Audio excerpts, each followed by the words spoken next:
Oregon recruiting, just like DJ Khaled said, another one. Here we go.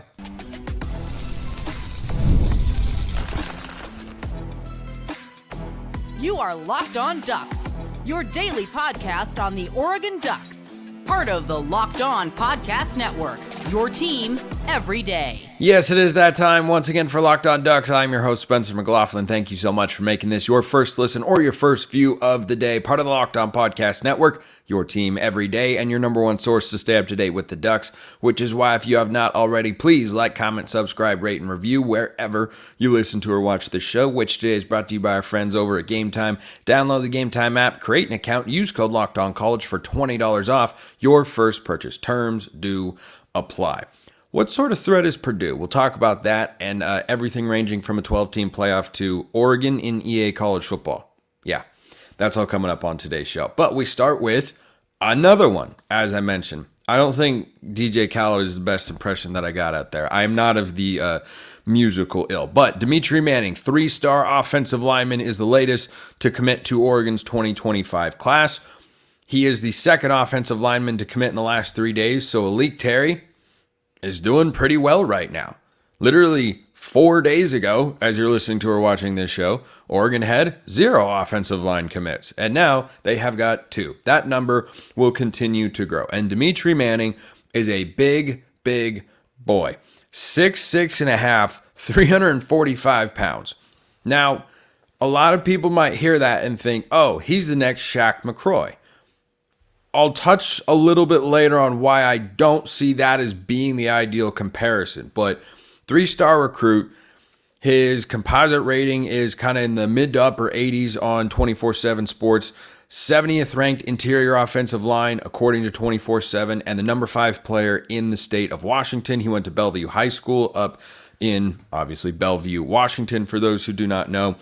He, along with Zaire Addison, have helped bump Oregon's recruiting class inside the top 20. It is 19th in the country. It's going to continue to grow. You are going to have a bevy of players. There's a linebacker that is committing on Thursday. He's got Oregon in his final 3 to 5 teams. There are going to continue to be commits that roll in. About 75 to 80% of a recruiting class gets built in the summer months, just with the way that visits work and the timing of everything. That's the way that this goes. So he joins Zaire Addison along the offensive line, but again, the size is monstrous. Now he's not quite as big as Shaq McCroy. He's a 2024 true freshman. McCroy is 6'8", 360, 365 or so, and most people describe him as the largest human that they have ever seen. The reason I don't compare Manning to Shaq McCroy is that Shaq is a tackle. That's what he's going to play. Manning played tackle in high school, but is listed as an interior offensive lineman. And that's probably what it looks like he's going to play once, he's able to have a chance to work himself into the fold. Obviously 2025 would be the first chance, but he seems more like a guy that is somewhat of a developmental piece, and I'll talk about him more with Brian Smith, our Locked On Recruiting Insider, on tomorrow's episode. Make sure you check that out, and he'll share thoughts on Zaire Addison too. But playing in the wing T offense, I don't think that inherently is what limits Manning's upside or his ability to be a tackle. Certainly it means he doesn't have as many pass blocking reps, because for those who don't know what the wing T is, it looks like 1950s football and high school teams run it. If you don't have a great quarterback situation, you just kind of run the ball all the time. So certainly he'd be he's well versed in run blocking, but in getting pass blocking reps, not quite as well practiced there. The size is pretty hard to miss. I mean, 6'6.5", 345. That's a really, really big guy. I think the reason when I watch his film that he's not a higher rated recruit is he doesn't quite have the athleticism and the explosion that more higher rated guys are able to muster. You think about a guy like Josh Connerly, who was the top offensive tackle in the class of 2022. He can really move. Or you think about a guy like Penei Sewell. Oregon in the 2019 Pac-12 championship game against Utah had a sprint out lateral throwback to Penei Sewell that they tried to get for a touchdown. Utah snuffed it out. It was actually kind of a creative play call. but he was agile enough to catch the ball and make a man miss. That's not something that Manning has. So I think that his physical upside is in his just innate size. I don't think he has, at least right now, it could be a technique thing, and Brian will probably be able to offer a little bit more on that front. He doesn't quite have that explosion, that major pop. Like he just kind of mauls guys because he is bigger than them, and that works. But then once you get to the college ranks, of course, it's going to get significantly tougher. I think he makes a lot of sense as an interior offensive lineman because you need a pretty high level of athleticism to go up against the sort of edge rushers that exist in college football. You think about, Elijah Rushing coming in, or in this 2025 cycle, Nasir Wyatt is a freak athlete coming off the edge. I don't think that Manning would be quick enough to defend those guys on the perimeter. Like they would just speed rush around him. I think he'd really struggle with that. But on the interior, I think he could be a Stephen Jones type. And Stephen Jones, for the last several years, he had a 6-year college career, and he's just a big guy. He was a really, really big guy. Not the most athletic out there, but certainly someone that carved a role for himself along the offensive line. And I think that Manning can do that. And he reminds me a little bit as well of Trent Ferguson, who was also, one of the lower rated recruits in Oregon's 2024 class, 6'7", 300 pounds. I think they're bringing in these guys, trying to figure out if they can coach them with the right technique to maximize their physical traits. I think that's the sort of offensive line recruit that Ferguson is and that Manning is as well. But I don't want that to come off as, I'm just completely overlooking him, or I don't expect him to ever play, because you never know. If you go back to, I think Marcus Harper was a 2020 recruit. He was one of the lower rated guys in that class, and he is going into his 3rd year starting along the offensive line.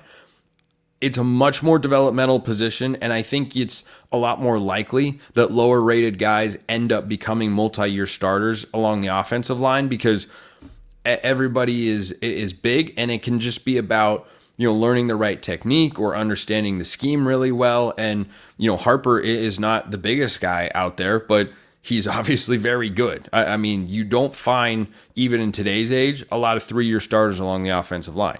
Josh Connerly even is not going to be a 3-year starter at Oregon. He's going to be a 2-year starter. And then after the season, if he has the year he's capable of, he probably goes off to the NFL. But I like seeing Oregon, adding beef in the trenches, because that's what, in the early stages of this 2025 recruiting cycle has been lacking to this point.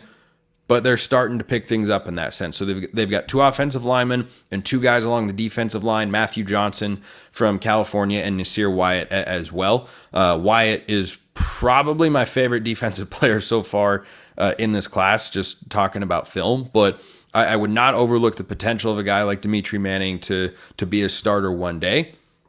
But I think this is a nice, solid pickup for the Ducks. And as I mentioned, they're inside the top 20 recruiting nationally. We're going to hop over to the schedule side of things, because Oregon plays a game against Purdue. It's on a Friday. Oh, gosh. So what sort of threat does Purdue actually pose? We'll talk about that next. This episode is brought to you by our friends at Game Time. Game Time makes getting NBA Finals tickets even faster and easier. Prices on the Game Time app actually go down, not up, down, the closer it gets to tip-off. With killer last-minute deals, all-in prices, views from your seat, and their lowest price guarantee, Game Time takes the guesswork out of buying NBA tickets, which is better for you. You can save up to 60% off buying last minute for sports, concerts, comedy, theater, whatever you are looking for, and their lowest price guarantee is a guarantee, or Game Time will credit you 110% of the difference. Take the guesswork out of buying NBA Finals tickets with Game Time. Download the Game Time app, create an account, use code LOCKEDONCollege for $20 off your first purchase. Terms apply. Again, create an account, redeem code LOCKEDONCOLLEGE. That's LOCKEDONCollege for $20 off your first purchase. Download Game Time today. Last minute tickets, lowest price guaranteed.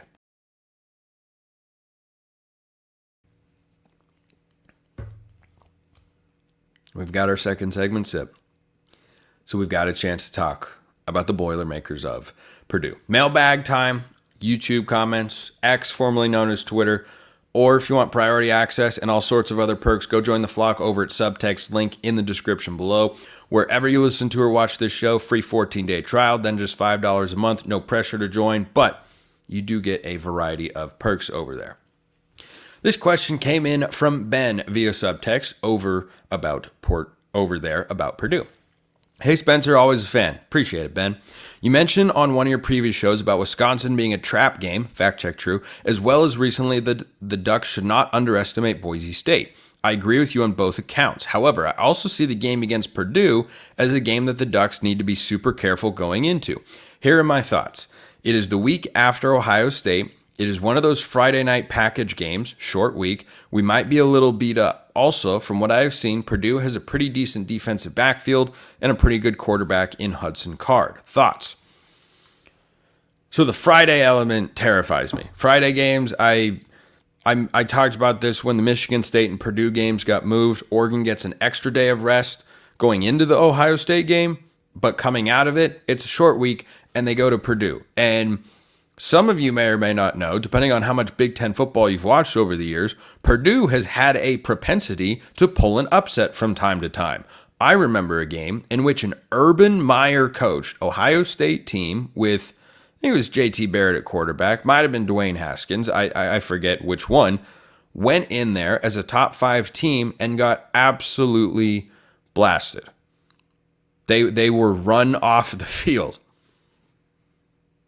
Don't underestimate the fans in West Lafayette, Indiana. They will show up, and they like some upset potential. It is a legitimate narrative in the Big Ten that, well, when you go to Purdue, you best be careful. And yeah, you best be careful. So coming into this year, this is what Purdue looks like at a glance. They're tied for the lowest win total in the Big Ten at 4.5. So Vegas does not think that they're going to be the best team. And they might very well not be the best team. They could be better than 4.5. They might win 5 or 6 games. But Vegas also thinks it's just as likely they win 3 or 4 games. So make of that what you will. Also worth noting, Arizona had a win total of 4.5 last year. They went 9-3. And they won their bowl game. They were a 10-win team. But win totals only factor in the regular season. They're going into their second year under head coach Ryan Walters, who had a rough go of it in his first year. He was the defensive coordinator previously at Illinois. And their defense last year kind of stunk. 30 points per game allowed. Their offense was not super consistent. They had some really good games offensively, but Hudson Card at quarterback, who was the guy that filled in for Quinn Ewers after he got hurt at Texas and was kind of a somewhat highly sought after transfer. He's gone to Purdue, and last year he faded into oblivion in the college football world because, well, Purdue was 4-8, and they didn't really make any noise, and they didn't have a major upset over there. And when they played the big boys, Ohio State and Michigan, they got outscored in those games 82-20.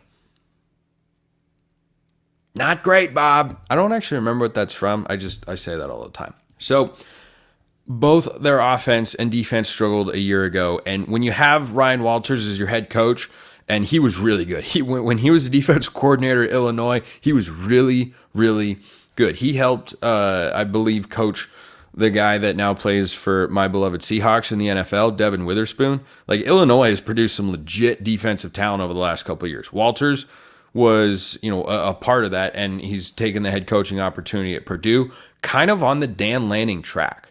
He's 38 years old. He's one of the youngest head coaches in all of college football. This year's going to be his second year being a head coach ever. It's going to be Lanning's third. So they're not that different in that sense.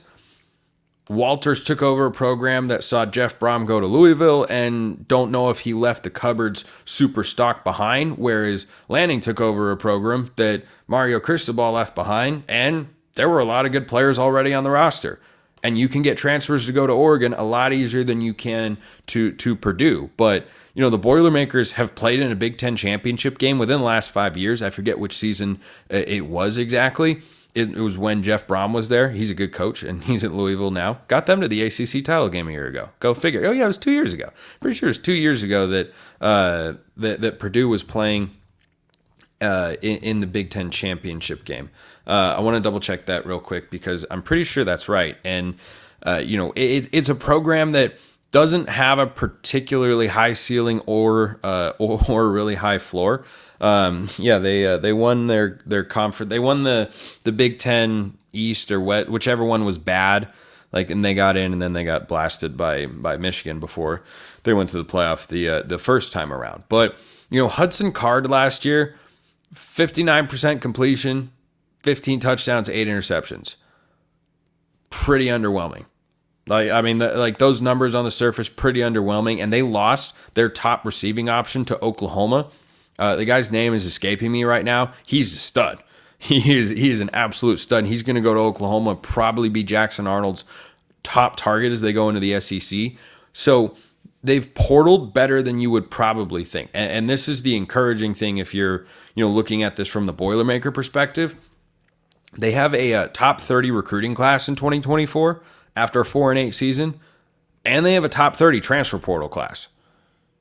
They've got 18 transfers coming in. 4 of them are transferring over from Georgia. Oregon fans might recognize a couple of the names that were in there. I know I did. Nyland Green was a 4-star recruit out of high school, 4-star transfer per 24/7 Sports. He's a cornerback that came from Georgia. Yeah, he was someone that I think I mentioned on the show a couple times as someone that Oregon could go after. He'd been tied to the Ducks because of the Lanning, Georgia connection. He wound up at Purdue to go play in the secondary. So in your question, Ben, hey, I think they have some good players in the secondary. Yeah, they brought guys in like Nyland Green in the transfer portal. Offensively, I don't know that he's a game changer, but they brought in Cam Brown, wide receiver from UCLA. Always liked Cam Brown. Always thought he was incredibly solid. He's a 2 or a 3, but every time I watched him play, I thought, man, that guy's a pretty good football player. So their transfer portal class that's got 18 kids in it, and as I mentioned, is one of the top 30 in the country, I don't think they're going to be void of talent. Like on paper, have I covered them extensively in Locked On College Football? No, because I don't expect them to be a Big Ten title contender this season. Could I see them being a bowl team? Yeah, you got a somewhat veteran quarterback. You got a second-year head coach. You got some incoming talent, and they were 4-8 last year. They weren't, 1-11. They weren't, 2017 Oregon State, 2022 Colorado, or any one of those Kansas teams that went 1-11. They didn't completely bottom out. They had a down year. So, there aren't high hopes in the Vegas betting market, but look, that could be a bowl team. Think about it like this. Team with a win total of 4.5, pretty reasonable that you would see that team make a bowl game and go 6-6. I can think of a team that was just barely bowl eligible last year that Oregon went to on the road and almost lost the game. That was Texas Tech. Now, their situation is different. They had quarterback injuries, but still the statement stands. You look back and how Texas Tech season went. They lost at Wyoming, granted a solid Mountain West team, but still shouldn't have lost that game, especially with a 17-0 lead. And you go, wow, Oregon was not playing its best football early in the season. They were incredibly sloppy. I think I was remembering that the other day when I was thinking about all this stuff, that Oregon, in that game, I think had over 100 penalty yards. Kyrie Jackson had that just head-scratching pass interference in which he didn't even look for the ball. Should have been an easy pick. I think if he picks that ball off, which he should, or if it just goes incomplete, Oregon might blow that game open. And instead, Texas Tech went down the field, scored a touchdown, and everything really, really changed from that point on. But yeah, I think that Purdue game on a Friday night, Oregon's going to have more talent overall. Absolutely. The question will be, what is the emotional state of the Ducks off the Ohio State game? Because I can see it being a little bit of a trap either way. Because on the one hand, if you beat Ohio State, short week, emotional letdown on the road. On the other side of the coin is you lose to Ohio State and you're physically beat up, and then you could go out there and beat Purdue 48-17. That's, I think, what that situation could entail. So I don't think it's ridiculous to look at it and go, boy, that could be a game because it's on the road. I almost think it's more dangerous because it's Friday. Friday games are just weird. They're weird. They're always weird. I don't like them. The Michigan State game, Oregon's at home, should be fine. But Purdue, Not the least likely thing in the world. Do I expect Oregon to win? Yeah, of course. They'll be a massive favorite in all likelihood. But I don't know. Maybe Ryan Walters has got some tricks up his sleeve. But that's what I found out about the Boilermakers. Love that question. I've got several more to answer on today's show. We cover a smattering of topics. So we'll go a little rapid fire. That's coming up next.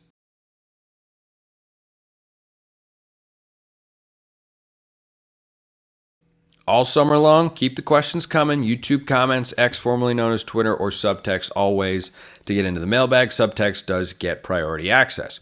This one from Darwin. Hey Spencer, I wanted to talk about the 12-team playoffs versus bowl games. I think I'm going to prefer the playoff over the bowl games simply because all the players will show up for a playoff where a lot of NFL caliber players tend to opt out of the bowl games. I think the bowl games have lost some of their excitement the past few years because of this. What are your thoughts? Well, when I tune in I watch a lot of bowl games. I always have. I always will. I love bowl season. I still do. Even amidst the opt-outs, I still love bowl season. I think it is great. It's wildly entertaining.